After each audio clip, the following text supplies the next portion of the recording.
여러분 안녕하세요. 유하. 여러분들 지난 1시간 어떻게 수업 괜찮았나요? 선생님은 지난 1시간 수업하고 너무 좋아서 여러분들 만나고 싶어가지고 어제 밤잠을 설칠 정도였어요. 그리고 여러분들이 막 머리 모양 이상해서 수업이 집중이 안 된다. 그래서 오늘은 머리를 그냥 내리고 평소처럼 하고 왔어요. 오늘 또 마음에 안 드는 학생 있으면 또 얘기해 주세요. 그러면 또 머리 모양을 바꾸도록 하겠습니다. 우리는 쌍방향 소통 방송이니까요. 우선 여러분들 수업하기 앞서서 오늘은 즐거운 금요일입니다. 물론 계속되는 방학에 무슨 의미가 있냐 하겠지만 이 수업도 내일과 내일 모레는 쉬어요. 그리고 우리 아까 댓글 미리 올린 학생들 봤더니 2교시 뭐냐 그런데 2교시는 도덕이에요. 도덕 수업 준비하시면 되고요. 그리고 수업하기에 앞서서 우리 수업 자료는 에듀스 충남의 방에 가면은 수업 자료가 돼 있어요. 그래서 이 링크도 걸려 있으니까요. 거기 가셔서 학습지 다운받으셔서 어떤 학생이 필기하나요? 했는데 왜 우리가 수업을 들으면 필기를 하면은 왠지 수업한 것 같은 뿌듯함이 있잖아요.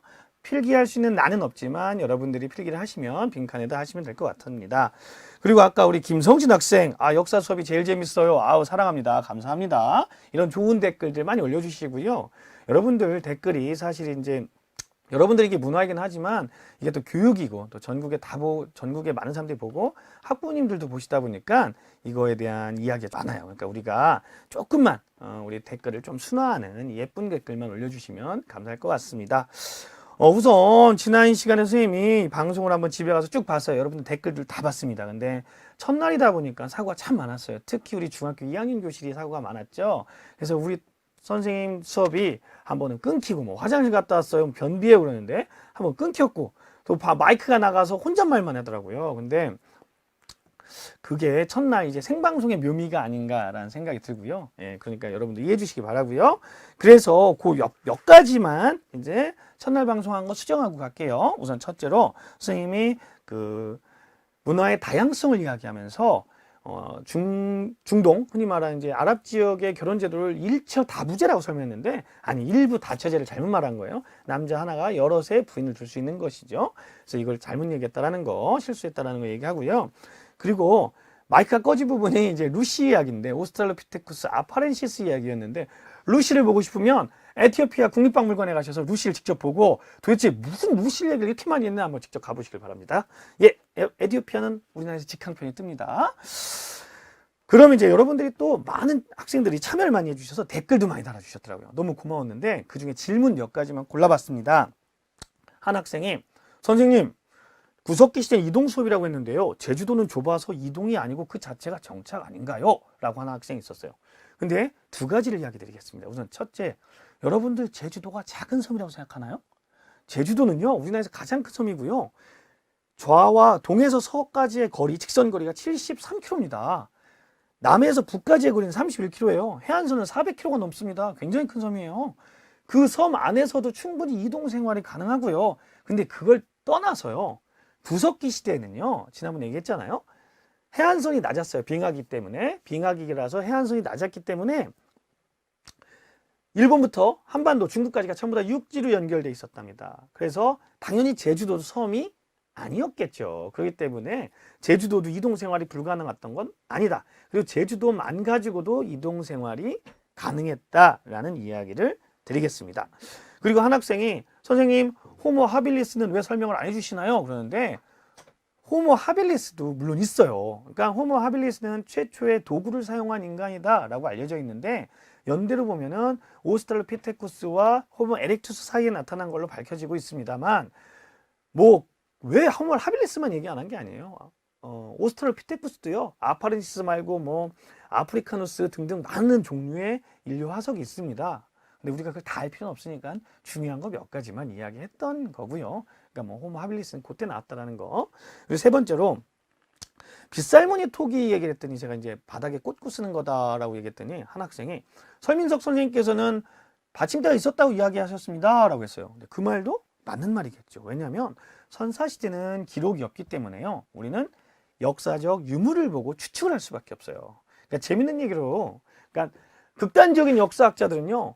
야, 과거에 있었던 일을 너희들이 어떻게 아니? 기록이 진짜라고 어떻게 믿냐? 이건 다 허구일 수도 있다라고 이야기하는 극단적인 역사학자들도 있습니다. 그걸 이제 우리는 포스트 모더니즘 학파라고 하는데, 그래서 이제 제가 선생님이 수업할 때 가끔 이제 듣는 얘가 어제 댓글 중에 선생님 너무 잘생겼어요 라는 댓글이 있었어요. 오늘도 많은 그런 댓글 부탁드려요.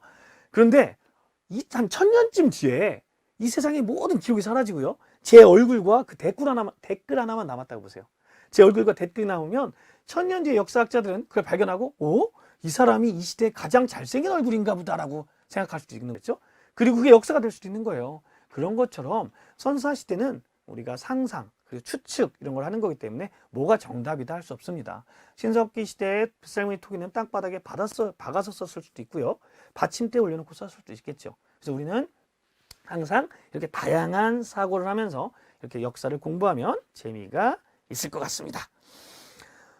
그러면은요, 오늘은 이제 무슨 수업을 하냐면요. 오늘 첫 번째 수업은 단군왕검이 세운 나라는 어떤 나라였을까입니다. 어제 잠깐 우리가 소개를 했었죠. 단군왕검 다 알죠? 단군왕검 세운 나라가 뭡니까? 우리가 많이 부르는 노래 아름다운 이 땅에 금수강산에 단군 할아버지가 터 잡으시고 할 때 단군 할아버지는 우리의 시조라고 알려져 있죠. 그래서 단군 할아버지가 세운 나라, 이 나라는 우리가 왜 고조선인지 어제 잠깐 얘기했는데 못 들은 학생을 위해서 다시 얘기할게요.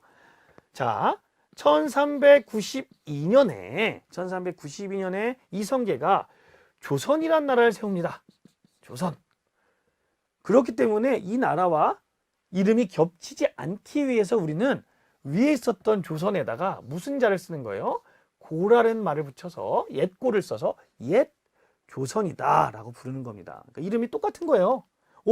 어떻게 이름이 똑같을 수가 있어요? 라고 하겠는데 왜 그랬냐면 이성계가 조금이나 뭘로 할까 고민했어요. 그래서 뭐 자기의 동네 회령일까 아니면 뭐 조선으로 할까 하다가 우리나라 최초의 국가인 조선의 이름을 따서 조선이라고 짓는 겁니다. 그래서 이름이 같아요.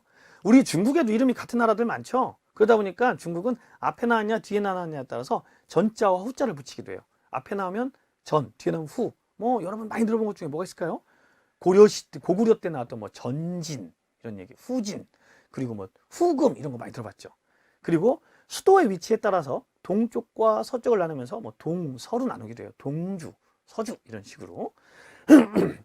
이런 식으로 우리는 이제 조선 위에 고를 붙였다라는 겁니다. 그래서 오늘 수업은 바로 이 고조선에 대해서 배우는 거예요.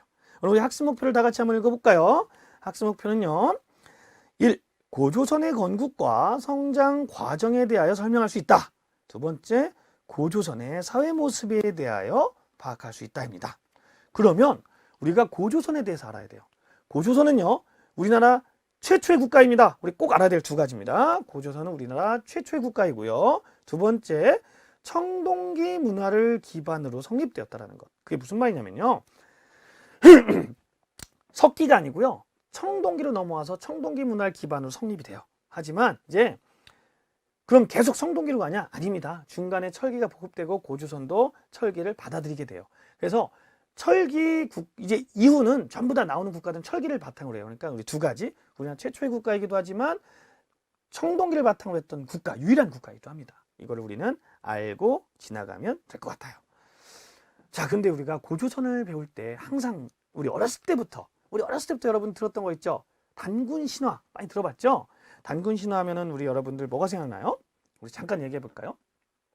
하늘의 신이었던 환인의 둘째 아들입니다. 그 얘기는 뭐냐면 큰아들은 아버지를 이어서 하늘나라를 다스려야 되니까 둘째 아들이었던 환웅이 널리 인간을 이롭게 하기 위해서 땅으로 내려오죠. 그러면서 풍백, 운사, 우사, 바람과 구름과 비를 관장하는 신하를 가지고 내려와서 이제 내려오는데 그때 이제 누가 오냐면 곰과 호랑이가 와서 이 환웅에게 사람이 되게 해주세요 라고 몽굴에 들어가서 100일 동안 햇볕을 보지 말고 이거만 먹고 버텨라 합니다.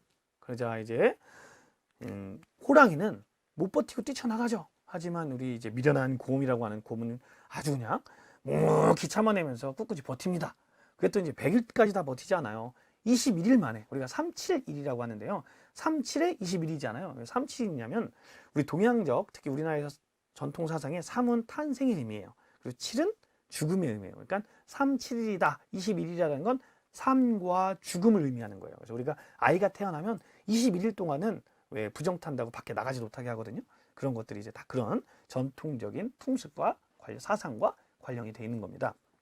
그래서 21일 만에 곰이 사람이 됩니다. 근데 누구 돼요? 여자로 되죠. 그래서 웅녀라고 합니다. 근데 웅녀가 사람이 됐는데 막상 사람이 됐지만 아무도 결혼해주는 사람이 없었다고 그래요. 그래서 밤마다 이렇게 물을 떠놓고 빌자 그 모습을 본 환웅이 잠시 인간의 모습으로 변해서 이 내려와 결혼을 해주죠. 이 웅녀와. 그리고 그때 낳은 아들이 바로 우리나라 최초의 왕, 고조선을 세운 단군 왕검이 되는 겁니다. 최초의 지도자. 자, 그러면 우리가 이 단군 신화에서 알 수 있는 것들을 한번 찾아볼까요? 우선 첫째, 우리가 이제 선민사상, 좀 어려운 말이죠. 교회 다니는 학생들은 많이 들어봤을 수도 있는데 선민사상은 선택받은 민족이라는 뜻이에요.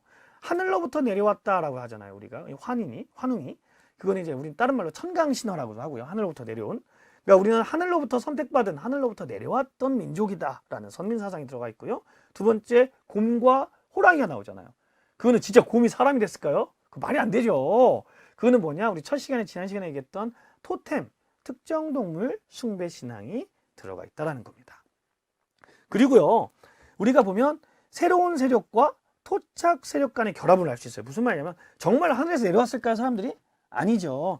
강력한 청동기를 기반으로 했던 이주 세력이 왔을 때 그 지역의 토착 세력이었던 곰을 믿는 부족과 호랑이를 믿는 부족 중에서 호랑이를 믿는 부족이 탈락하고 곰을 믿는 부족과 결합이 되면서 이 고조선이 세워진 거예요. 그래서 새로운 세력과 토착 세력 간의 결합이다라는 것.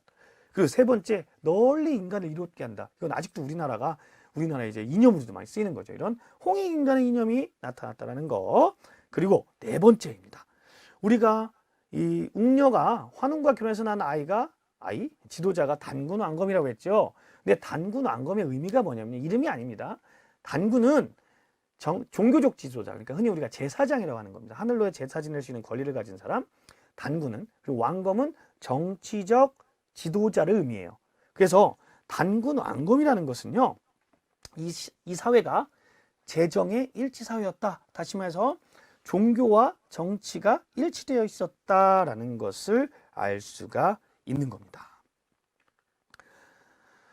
자, 그런데요, 이제 우리가 고조선 사회를 조금 더 자세히 한번 볼까요?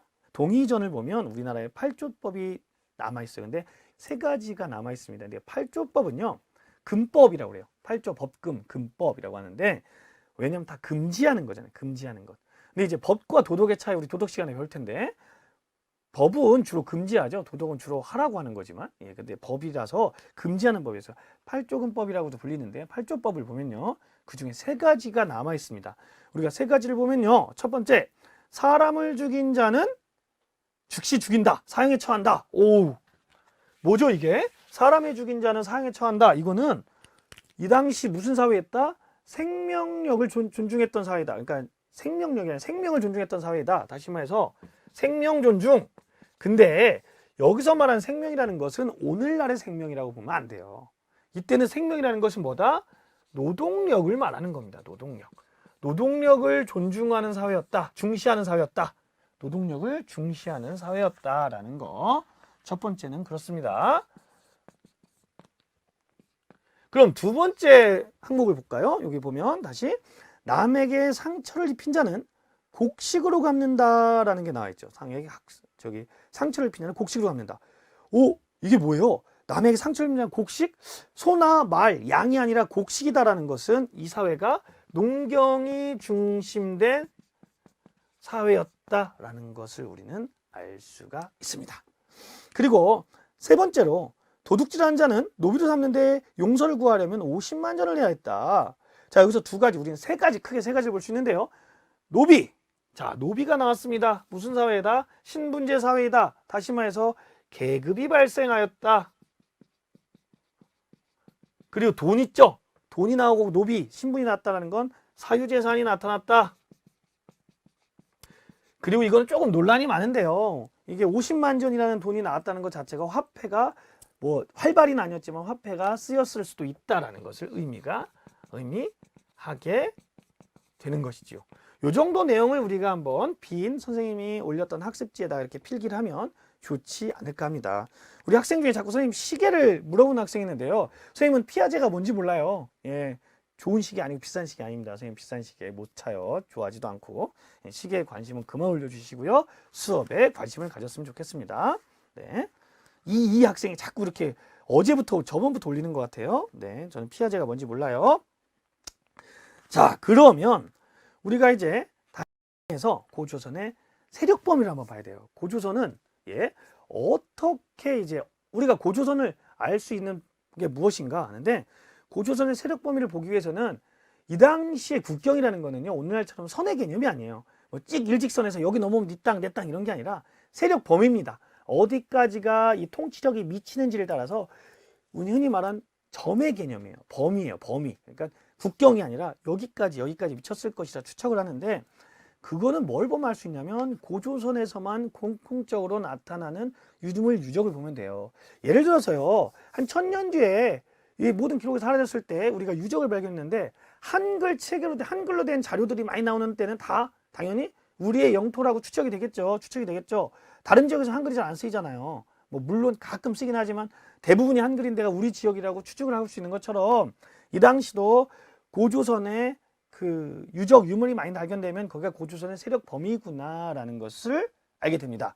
그럼 그게 무엇이냐? 바로 비파형 동검과 탁자형 고인돌이에요. 비파형 동검이 뭐냐면요, 동검이에요. 동으로 만든 검. 아까 말했죠? 고조선은 청동기 문화를 기반으로 한 국가였다라는 거죠. 그렇기 때문에 동으로 만든 칼, 이게 비파형 동검인데요. 여러분들 비파가 뭔지 알아요? 비파? 그 옛날 그 중국의 그림 같은 거 보면 그 악사들이 이렇게 악기를 치는 장면이 나오는데, 오늘날의 기타와 약간 비슷한 그 악기예요. 여기 보면 이게 비파라는 악기예요. 비슷한가요? 두 개 한번 비교해 보면, 선생님이 볼 때는 이제 밑에가 좀 퉁퉁하다라는 게 아마 비슷한 것 같은데요. 그래서 이게 비파형 동검으로 불리게 되는 겁니다. 비파형 동검이고요. 또 탁자식 고인돌이 나옵니다.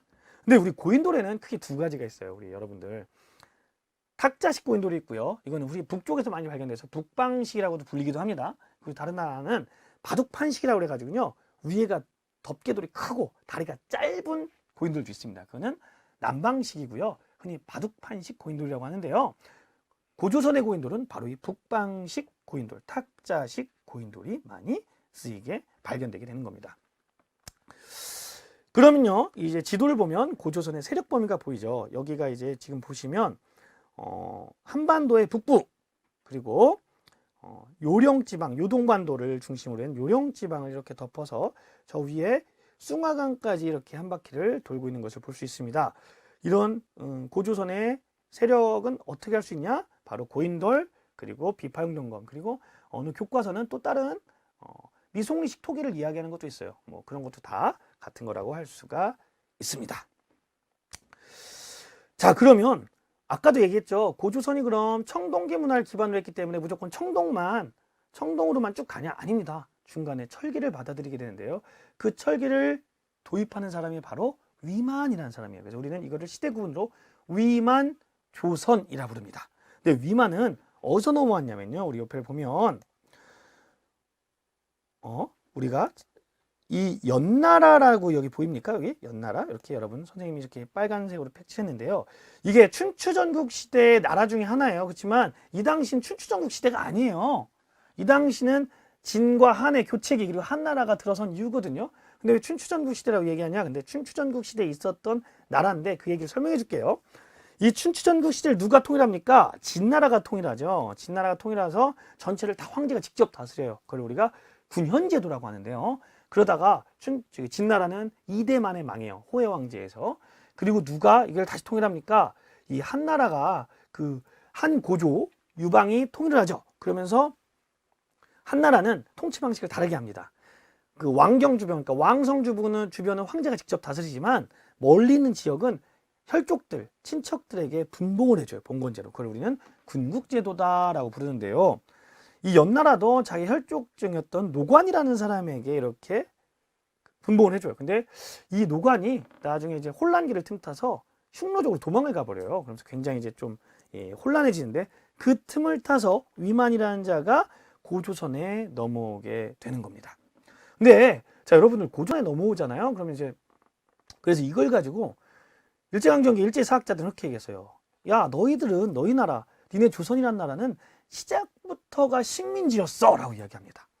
중국으로부터 넘어왔지 않냐 라고 얘기하는데, 그렇지 않아요. 우리가 자세히 잘 알아야 되는 건 뭐냐면 비록 연나라, 중국에서 넘어온 위만이 맞지만 위만은 연나라에 살고 있었던 우리 조선의 유민이었을 것이라고 추측이 됩니다. 그 증거가 뭐냐면요.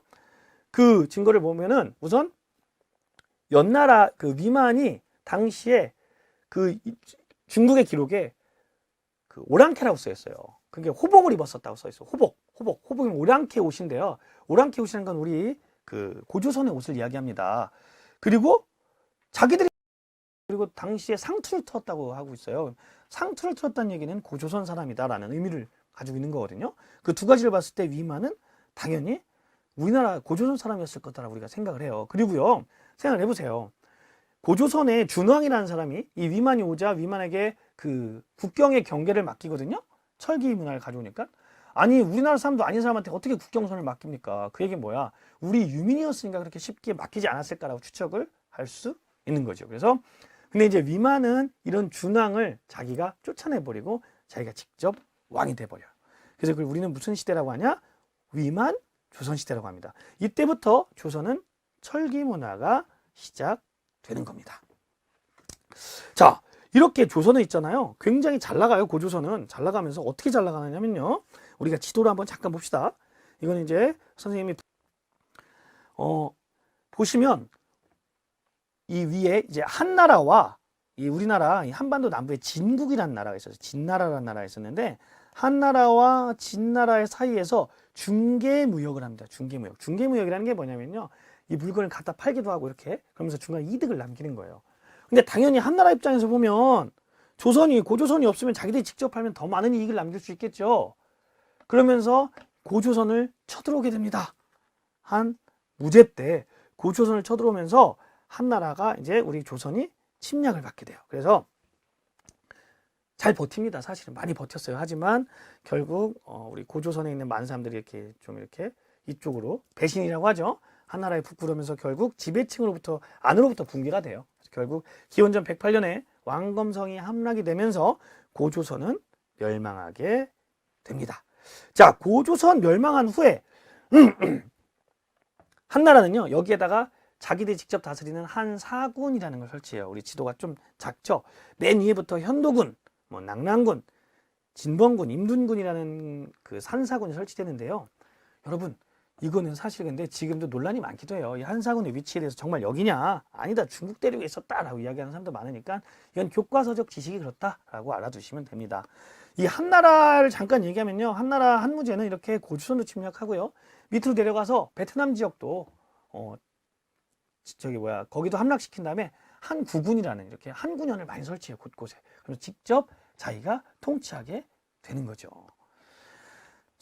그 한나라는 이렇게 이렇게 직접 통치하게 된 이유가 뭐냐면요. 흉노족을 막기 위해서였어요. 흉노족이 굉장히 강했거든요. 중국에서. 근데 흉노족이 자꾸 내려오는데 이 흉노족이 왜 이렇게 강한가 봤더니 이렇게 중개무역을 많이 하면서 이익을 취한다 해서 그거를 막기 위해서 이렇게 자기들이 직접 다 이렇게 내려오게 되는 겁니다. 요때 시기면 우리가 장건이라고 들어봤나요, 여러분? 실크로드 비단길을 개척하는 게 이 시대이기도 합니다. 이게 다 연결이 돼 있어요. 학교에서 4대 문명을 배우면서 조금 더 자세히 배우면 여러분들이 잘 배울 수 있지 않을까라는 생각이 듭니다. 자, 그러면 우리가 이제 다음엔 뭘 배워야 되냐? 우리가 고조선에 대해서 지금까지 배웠어요. 우리가 고조선에 대해서 배웠다면 고조선 이후에 나타난 초기 국가들, 그러니까 고조선이 멸망하고 한사군에서 점차 독립하면서 세력을 키워갔던 초기 국가들에 대해서 한번 알아보도록 하겠습니다. 이 초기 국가들은요, 여러분들 말 그대로 처음 나타난 국가들이에요. 그래서 연맹왕국 단계, 그러니까 흔히 말해서 강력한 왕국이 아니라 여러 세력들이 부족이 합쳐진 연맹왕국 단계고요. 그리고 이때는 기반은 철기 문화였습니다. 철기 문화. 근데 우리가 어떤 나라들이 있었는지 한번 보도록 하겠습니다. 자, 맨 위에부터 한번 볼까요? 맨 위부터 부여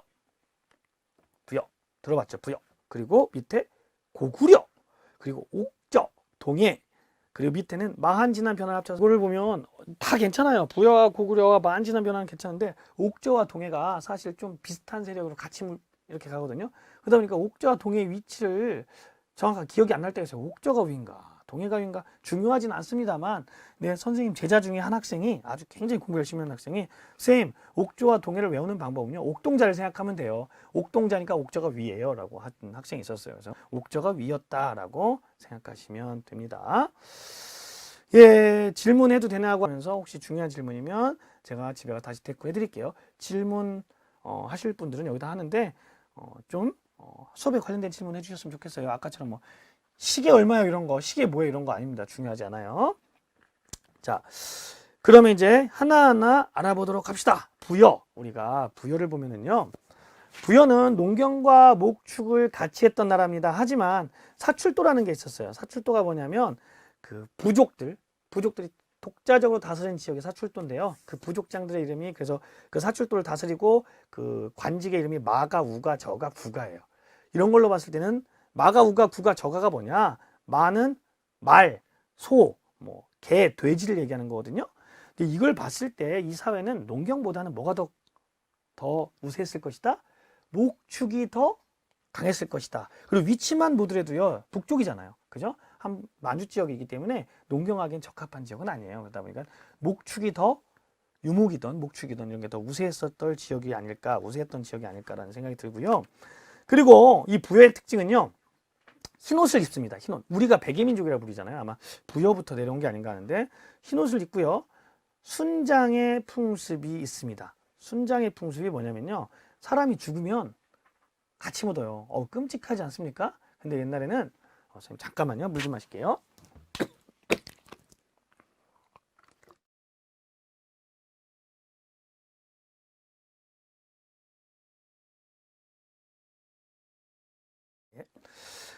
예, 죄송해요. 목이 아파서. 그리고 자꾸 교과서 이렇게 보고 묻는 학생들이 많은데요. 이 교과서를 봐도 됩니다. 교과서를 봐도 되고요. 그리고 선생님 여기 보면 밑에 보면은 그 링크가 걸려 있는데요. 거기에 가보면 에듀스 충남이라는 곳에 선생님이 학습지를 올려놨어요. 예, 학습자를 올려놨는데 지금 1차시, 2차시 편이 있거든요. 그걸 다운받아서 보시고 빈자리다 이렇게 쓰시면 돼요. 아까 첫 시간에 처음 시작할 때 얘기했는데 아마 늦게 들어온 학생이 있어서 모르는 것 같아요. 이렇게 들어가서 보시면 됩니다. 자, 순장이라는 걸 다시 말하면 죽은 다음에 같이 묻는 건데 이건 사후세계의 의미를 사람들이 믿는 거예요. 그래서 살아서도 이렇게 주로 누구를 같이 묻냐면 신하들, 그러니까 노비들 이런 사람들 같이 묻어요. 왜냐하면 죽은 다음에도 이 사람을 이렇게 섬겨야 될 거 아니에요. 그래서 죽은 다음에 같이 묻는 순장의 풍습이 있었다는 겁니다. 이 순장의 풍습은요 신라 시대 때까지도 계속돼요. 예. 그리고 제천행사라는 게 있는데 우리가 제천행사가 뭐냐면요. 충북 제천에 사는 학생들이 있나? 제천은 하늘의 제사 지내는 행사예요. 제천. 왜 하늘에 왜 제사 지낼까요? 여러 가지 의미가 있겠죠. 첫 번째, 농사가 잘 되게 해주세요. 아니면 사냥이 잘 되게 해주세요. 그래서 부여에서는 영고라는 하늘의 제사 지내는 제천 행사가 있었다는 겁니다. 그리고 부여는요, 고구려의 팔조법과 같은 12채법이 있었어요. 12채법. 12채법. 그래서 이 12채법이 뭐냐면요, 도둑질을 한 자는 12배로 갚는 겁니다. 왜 우리 어렸을 때 선생님들은 어렸을 때는 과수원이 좀 많았거든요. 학교 주변에. 그럼 거기서 막 서리 몰래 훔쳐먹는 거죠. 그럼 막 주인 아저씨한테 걸리면 10배, 30배 물리고 막 그랬어요. 그게 다 12채법입니다. 자, 그럼 고구려로 가봅시다. 지금의 우리가 알고 있는 고구려의 시작입니다. 여기는 주로 농경하기엔 굉장히 척박한 땅이기 때문에 약탈 또는 이제 전쟁 그런 게 많았어요. 그래서 말타기와 활쏘기에 능했고요. 이 사람들은 평소에도 뛰어다녔다고 그래요. 항상 전투를 준비하느라고. 그러면서 또 집에다가는 죽은 다음에 이렇게 시체 입혀주는 거 있죠. 그런 옷들을 항상 다 이렇게 집에 보관하고 있었답니다. 항상 언제 죽을지 모르니까. 그리고 이 고구려의 제천 행사는 동맹이라고 해요. 동맹. 그리고 고구려에서 우리가 꼭 기억해야 될 풍습 중에 하나가요. 서옥제라고 있습니다. 서옥제. 서옥제가 뭐냐면요. 다른 말로 대릴사위제예요. 혹시 여러분 들어봤어요? 대릴사위? 남자가 여자의 집에 어렸을 때 여자의 집에 가서 일을 해주고 어느 정도 크면 데리고 오는 겁니다. 그럼 왜 그럴까요? 왜 남자가 어렸을 때 그 집에 가서 도와줄까요? 결혼이라는 건 우리 집으로 보면 노동력이 하나 들어오는 거지만 다른 집에서 보면 노동력이 나가는 거죠. 그렇기 때문에 그 나가는 노동력을 보상하기 위해서 어렸을 때 가서 거기서 일을 해주고 데리고 오는 겁니다. 그래서 그걸 서옥제, 그러니까 본가의 서쪽에 집을 지었고 거기서 살았다 해서 서옥제라고 부르는 거예요. 대릴사회제입니다. 자, 그리고 아까 말했던 옥동자 한번 봅시다. 옥저. 옥저는요, 가족 공동묘 풍습이 있어요. 가족 공동묘는 뭐냐면요, 매장을 하나의 무덤에다 같이 하는 거예요. 그러니까 뭐, 그러니까 묻고 옆에다 또 묻고 또 묻고 하면서 하나의 공동묘, 아파트 같은 거였죠. 가족 공동묘 풍습이 있었고요. 그리고 거꾸로 여기는 아까 말했던 서옥제가 거꾸로입니다. 민며느리 제도가 있었어요. 민며느리 제도는 어렸을 때 여자가 남자의 집에 가서 일을 하고 나중에 결혼하면 집으로 돌아갑니다. 결혼할 때가 되면. 그럼 집으로 돌아가면 남자 집에서 그 여자 집에 결혼 패물이라고 하죠. 그런 결혼 패물을 두고 여자를 다시 데려오는 그런 민며느리 제도. 이것도 역시 노동력의 손실을 막기 위한 제도였습니다. 동해는요, 책화라고 해서요, 다른 부족의 땅을 침범하지 않는 그런 제도가 있었습니다. 그러니까 그 다른 부족은 이제 우리 다른 부족에는 그 땅을 넘어가면 안 되는 거예요. 그리고 제천 행사에는 무천이 있었습니다. 무천. 우리가 좀 헷갈리죠? 영고, 동맹, 무천 이런 것들을 한번 시험에 잘 납니다. 그러니까 우리가 좀 기억해 주면 좋을 것 같고요. 그리고 여기다 빈칸에다 한번 우리가 써놓을까요? 옥저와 동해는 있잖아요. 그 여기에는 그 뭐라고 지도자 이름을 뭐라 불렀냐면요, 읍군과 삼로라고 불렀어요. 읍군과 삼로라고 불렀습니다. 그래서 요거는 그냥 한번 알아두시면 될 것 같아요. 자, 그러면 이제 거의 다 끝나갑니다. 예. 우리가 이제 사만으로 한번 넘어가 볼까요? 사만. 사만은요, 재정이 분리된 사회예요. 그러니까 우리가 아까 고조선은 재정이 일치된 사회였다고 했잖아요. 단군, 왕검이 제사장과 정치를 같이 한다고 했는데, 사만은 재정이 분리돼 있어요. 재정이 분리돼 있다는 건요, 종교적 지도자와 정치적 지도자가 다르다는 얘기입니다. 종교적 지도자는요, 천군이라고 해요. 천군이라고 해서요, 소도라는 곳을, 신성 지역을 다스립니다. 그래서 범죄자라든지 누가 그쪽으로 넘어가면 잡지 못합니다. 그럼 이제 우리가 치해법권 지역, 신성한 지역이라고 해서 치해법권 지역이에요. 오늘날에도 여러분, 종교시설이라든지 학교는요, 공권력, 경찰이라든지 이런 것이 함부로 들어올 수 없는 지역입니다. 그래서 기관장이나 이런 사람들이 원치 않으면 함부로 자기들이 먼저 들어올 수 없어요. 그래서 치해법권이라고 해요, 그런 걸. 자, 그리고 사만은요, 벼농사가 발달합니다. 그리고 제천 행사로 벼농사가 발달하기 때문에 제천 행사는 5월째, 10월째예요. 오늘날의 단오와 추석 같은 거예요. 씨 뿌리기 전에 농사가 잘 되게 해주세요, 기원하고, 추수한 뒤에 추수하게 해서 감사합니다를 이야기하는 5월째, 10월째가 있었습니다. 그리고 벼나는 철 생산이 많아서요, 나중에 이제 이 벼난이 가야가 되는데, 이제 철의 나라라 부릴 정도로 이 철이 굉장히 많이 생산이 됩니다. 자, 오늘 굉장히 많은 걸 배웠죠. 어제는 되게 어려운 얘기라더니 오늘은 굉장히 많은 걸 해요. 예, 그래서 우리가 많은 걸 배웠으니까 한번 정리를 한번 해봅시다. 간단하게 정리해 봅시다. 고조선은 우리가 꼭 기억해야 될 것, 첫 번째, 우리나라 최초의 국가였다라는 거. 그리고 두 번째, 청동기 문화를 기반으로 하고 있었다라는 겁니다. 예. 그리고 아까 말했듯이 단군 왕검에서 할 수 있듯이 재정 일치사회라는 거. 그리고 팔조법을 보면 농경사회, 계급사회, 사유재산이 있었다는 걸 알 수가 있다고 했죠. 그러다가 이제 중개무역을 하면서 많은 경제적 이런 걸 하다가 한나라에게 멸망당했다라는 거, 그 뒤로 그 지역에 한사군이 설치되었다라는 거 기억나죠? 자, 그리고 두 번째, 여러 국가들을 볼까요? 부여는 순장이 있었습니다. 순장의 풍습. 그러니까 여기 우리가 국가들의 풍습만 알아두는 것도 괜찮아요. 순장, 서옥제, 민며느리제, 책화 이 정도만 알아도 시험 보는데 굉장히 유리합니다. 그리고 또 분리해서 제천 행사는 부여의 동맹, 부여의 영고, 고구려의 동맹, 동해의 무천, 사만의 5월제, 10월제가 있었다라는 거 우리가 기억해 두고요. 부여의 사출도라는 건 마가우가 저가 국가들이 다스렸습니다. 근데 부여는요, 왕의 힘이 굉장히 약했어요. 그래서 예를 들어서 가뭄이 들거나 이런 자연재해가 오면 이 부족장들이 왕의 덕이 부족하돼서 왕을 죽이 힘이 약했다라는 거 이렇게 알아두시면 될 것 같고요. 사만은 재정의 분리 상태이기 때문에, 분리 사회이기 때문에 천군과 종교적 지도자인 천군과 정치적 지도자인 읍군 삼로가 따로 있었다라는 거 우리가 꼭 기억하고, 천군이 다스리는 곳은 뭐라고 한다고요? 소도라고 합니다. 그래서 우리가 소도의 상징이 뭔지 알아요, 여러분들? 소도? 소떼요, 소떼. 이렇게 그 위에 새가 이렇게 달려 있는 거 있잖아요. 새는 인간과 신을 연결해주는 메신저 역할을 한다고 그래요. 그래서 일본에도 가면 일본의 신사라는 곳에 그 입구는 도리라고 있는데 도리가 이제 우리 일본 말로 새라는 뜻이잖아요. 새가 와서 앉는 곳. 그러니까 새는 하늘과 우리 인간을 이어주는 매개체인데 그래서 그 소도에 가도 그런 새를 상징한 솥대가 이렇게 있어요. 그런 거 여러분들 많이 볼 거예요.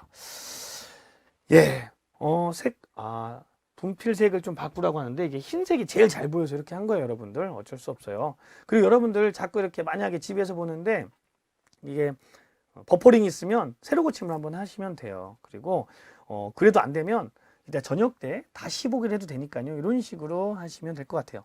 자, 여러분들 오늘 수업을 참 많이 했죠. 우리는 이제 좀 많이 나갔어요. 그래서 왜냐면 이게 학교에서 하는 수업 1시간보다는 조금 양이 많아요. 이게 학교에서 2시간 할 양이거든요. 왜냐면 선생님이 6시간 안에 더 많은 걸 하고 싶은 욕심에 이렇게 많이 했으니까 이해해 주시고요. 좀 더 자세한 건 수업 시간에 다시 배우면 될 것 같아요. 열심히 댓글도 예쁜 댓글도 달아주고 아주 너무 감사해요. 그리고 수업이 끝나면은요. 쉬는 시간에 그래도 화장실 갔다가 다시 정각 3시, 4시에 다시 들어가시면 수업이 시작되니까 그때 꼭 들어오시고요. 수업처럼 이렇게 자유롭게 화장실도 가시고 뭐 이렇게 하시면 될 것 같아요. 오늘 김지민 학생 선생님 잘생겼어요. 이런 거 굉장히 좋습니다. 이런 것들 치킨 조리 선생님 너무 재밌으시다 이런 거 많이 올려주세요 선생님들. 서건수 학생이 선생님 자신의 어울리는 머리를 부탁드립니다 했는데 저한테 어울리는 머리가 뭔지는 점점 계속 찾아보고 다음 시간에 또 다른 머리로 찾아가겠습니다. 여러분들 너무 고생했고요. 다음 수업은요. 다음 시간은 이제 고구려 아이스크림 중에 고구마 100개 심자 있죠. 예, 고구려 백제 신라로 갑니다. 여기로 가고 다음 주 수요일 3교시예요. 다음 주 수요일 3교시. 그러니까 그 시간에 꼭 좀 많이 기다려야 돼요. 너무 섭섭하네요. 제가 참 아쉬운데 그 시간 동안 선생님 수업 좀 열심히 해서 더 재밌고 여러분들이 이해하기 쉽도록 이렇게 하겠습니다. 다음 시간은 도덕 시간이니까요. 재밌는 도덕 여러분들 재밌게 잘 듣기 바라고요. 오늘 너무 수고했습니다. 금요일 날인데 오늘 금요일 좋은 주말 보내시고요. 유바.